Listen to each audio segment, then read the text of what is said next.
Americans have a do-it-yourself attitude. If something can be done by somebody else, we can do it better, right? So we want to take care of it ourselves.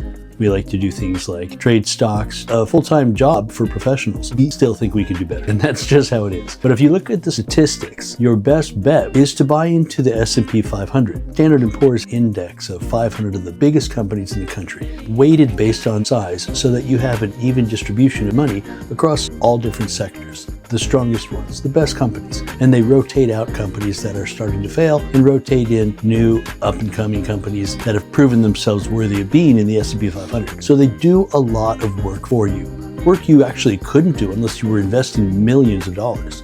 So you can take your money and you can invest in an S&P 500 index fund and be getting the same benefits of the incredible growth that S&P has shown over the last 100 years. Without fail, you're going to make more money than if you did the investing on your own. Very, very few expert investors over a 10 or 20-year period can replicate what the S&P 500 index does. Almost none, actually. Maybe you could do better, but why do all that work? Do it yourself sometimes isn't the best way to go when you can get someone else to do it for you and they do a better job. So, am I telling you go invest in the S&P 500? Sure. But if you invest straight into the S&P 500 and then sell for a profit, you may find yourself with a tax bill that's higher than it needed to be. If you didn't hold the stock long enough, you might be paying short-term capital gain. The best way that you could possibly invest your money for the future is to have a Roth IRA, where you take post-tax money, put it into the account, and then buy the S&P 500 index and just sit back and wait. Because with the Roth IRA, you don't pay any taxes on the money that you earn. You already pay tax on the principal. All that profit is yours, and that's a great way to retire. But there's a problem. You can only put so much into a Roth IRA. You can't put all your money into it.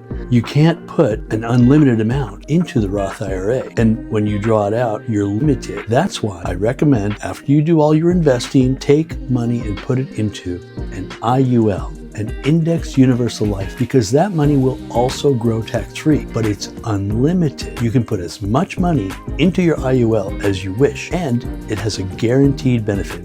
When you die, the death benefit goes to your heirs. And if you live too long and you run out of money, you can tap right into that money that you've earned by having your IUL tied to the S&P 500. And all the money you pull out by way of a loan is tax-free. You never have to pay it back. You use it for a lifetime of income if you wish. Get yourself an IUL. Invest in the S&P 500. But for your safety net and for your long-term money, IUL Index Universal Life is the way to go. It's not an investment, it's life insurance. So you're protected 100% and you'll never lose a dime.